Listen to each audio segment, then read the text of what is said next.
लोगों, लेकिन बात याद रखो, जब कोले रसूल आ जाए, अल्लाह की वही आ जाए, अल्लाह की वही होती है कोले रसूल भी, नबी अपनी मर्जी से बोलते ही नहीं। जब अल्लाह का हुक्म आ जाए, अकल नहीं चल सकती, मंतक नहीं चल सकती। आपको जितनी मर्जी चाहे अकल की कोई बात अच्छी लगे, अपील करे, जहां पे काल अल्लाह काल रसूल की बात आ जाए, आपने ये अकीदा बना लेना, बस अब हम अकल को नहीं दौड़ाएंगे। अफसोस और दुख की बात है ना, किसी को तानो तशनी करना मकसूद नहीं। नबी करीम सल्लल्लाहु अलैहि वसल्लम पे दर पे 10-13 बरस एक ही अमल नमाज को सैकड़ों हजारों सहाबा के सामने पढ़ते रहे। एक दफा हज किया, वो सारे अमाल महफूज हैं। एक दफा जिंदगी में कोई अमल किया, वो सब महफूज है। 13 बरस 10 बरस जिस नमाज को हर रोज सैकड़ों हजारों सहाबा के सामने अदा किया, तुमने उसको मुतनादे बना लिया। तुम कहते हो वो महफूज नहीं, ऐसे भी थी वैसे भी थी, और लोगों वैसे भी थी कि भी कोई दलील होनी चाहिए। अल्लाह की कसम, जब कोले रसूल आ जाएगा, हदीसे रसूल आ जाएगी, फरमाने रसूल आ जाएगी, हमारी आंखें झुक जाएंगी, हम मान लेंगे। लेकिन अगर हम ये कहेंगे कि हमें मनवाना है, या रब का कुरान लेके आओ या मदीने वाले का फरमान लेके आओ, हमें इस तरह ना बनाओ कि हमारे इमाम साहब ने कहा है, हमारे पीर साहब ने कहा है, हमारे फकीह साहब ने कहा है। ये कोई दलील नहीं, ये कोई हुज्जत नहीं। लोगों, नबी करीम सल्लल्लाहु अलैहि वसल्लम ने पूरी उम्र अगर एक नमाज भी सिर्फ एक नमाज भी रफ़ई दैन के बगैर पढ़ी होती, मुझे और आपको पढ़ने पे कोई इतराज नहीं, क्योंकि नबी करीम सल्लल्लाहु अलैहि वसल्लम की एक मर्तबा की सुन्नत सारी जिंदगी उसको जिंदा किया जा सकता है। शैतान ने यही फलसफा उठाया, आना अकल की बात, अकल नहीं चल सकती। नतीजा क्या निकला? अना का, जिद का, तकब्बुर का, फहर का, क़यामत तक के लिए अल्लाह ने उसके ऊपर लानत डाल दी। कभी अना इस नतीजे पे आती है और कभी अना आती है किस तरह इंसान अपने आप को पसंद करता है, बड़ा पसंद करना शुरू कर देता है। अल्लाह हुकूमत दे देता है और पसंद करता है, अल्लाह इक़्तिदार दे देता है और पसंद करता है, बादशाह बन जाता है, लोगों का हुक्मरान बन जाता है, उसके हाथ में जमीन के खजाने और कुंजियां और चाबियां आ जाती हैं। फिर होता क्या है? एक दिन ऐसा आता है, पता होता है उसको, लेकिन नारा क्या बुलंद करता है? आना रब्बुकुमुल आला।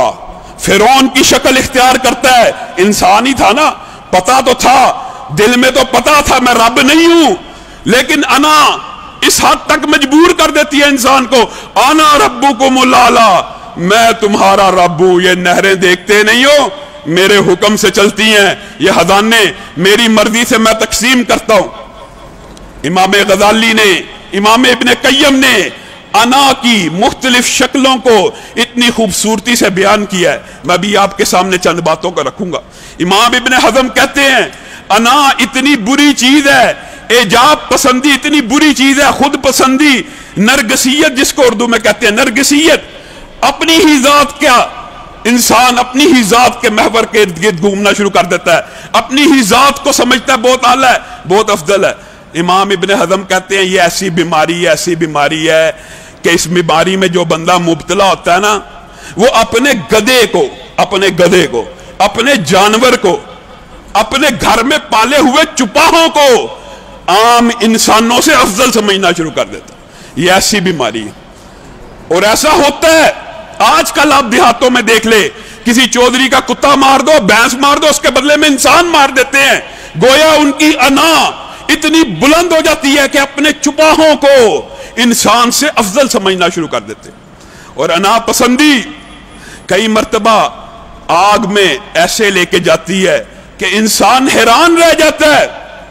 एक नबी करीम सल्लल्लाहु अलैहि वसल्लम ने फरमाया, 2 भाई हुआ करते थे, एक बहुत नेक था, एक बद था। अच्छा भाई नेक को समझाता रहा, गुनाह से बात आ जाए, ये काम छोड़ दे। नेक अपनी नेकियों में लगा हुआ, बद अपनी बुराई में लगा हुआ। एक दिन उसने गुनाह किया भाई के सामने, भाई को गुस्सा आ गया, नेक शख्स को। लोगों, अल्लाह की कसम, अना कई दफा नेकी के जरिए भी इंसान में आती, नेकी के जरिए भी हमलावर होती है। मैं बड़ा नेक हूं, जब इंसान के अंदर यह सोच आ गई ना, मैं बड़ा नेक हूं, उसका बेड़ा गर्क हो गया। तुझको नेकी की तौफीक किसने दी है? उस रब ने दी है। इंसान ये क्यों नहीं समझता یہ ہاتھ، یہ ماتھا، یہ پاؤں، یہ جسم، یہ آنکھ، یہ کان، ہر چیز رب نے دی ہے. اگر رب کے سامنے جھکا رہا تو شکر بھی اس کا ادا کرے کہ اللہ تیرا شکر ہے، تو نے مجھے توفیق دی، مجھے نیک بنایا، میں بدی کے راستے کے اوپر نہیں چلا. لیکن ہوتا کیا، اپنی نیکی میں فخر آ جاتا ہے. بھائی نے کہا برائی کرتا ہے، واللہ لن یغفر اللہ لک، اللہ کی قسم اللہ تجھے کبھی معاف نہیں کرے گا، میں تو تجھے تبلیغ کر کر کے تھک گیا ہوں. نبی کریم صلی اللہ علیہ وسلم نے ارشاد فرمایا، آسمان کی بلندیوں تک یہ آواز پہنچی، اللہ نے عرش سے کہا، من ذلذی یتعلی علی، یہ کون بدبخت ہے جو رب کے اوپر بھی رب لگ گیا ہے، جو رب سے بھی بلند ہو گیا ہے، جو رب کی رحمت کو بھی پابند کرنا چاہتا ہے. من ذلذی یتعلی علی، جو اللہ کے اوپر بھی اپنے حکم نافذ کرنا چاہتا ہے. جا پوری کائنات کے انسانوں کو نبی کریم نے یہ پیغام پہنچایا کہ نہیں؟ پوری انسانیت کو یہ پیغام دے دیا جائے، وہ نیک آدمی اللہ رب العزت نے صرف اس کلمے کی وجہ سے اس کی ساری نیکیوں کو ضائع کر دیا، اور یہ جو بد آدمی ہے اللہ نے اپنی رحمت سے اس کو جنت میں داخل کر دیا. آج میں اور آپ چھوٹی نیکی کر لیتے ہیں اور فخر کرتے ہیں میں نے کی ہے.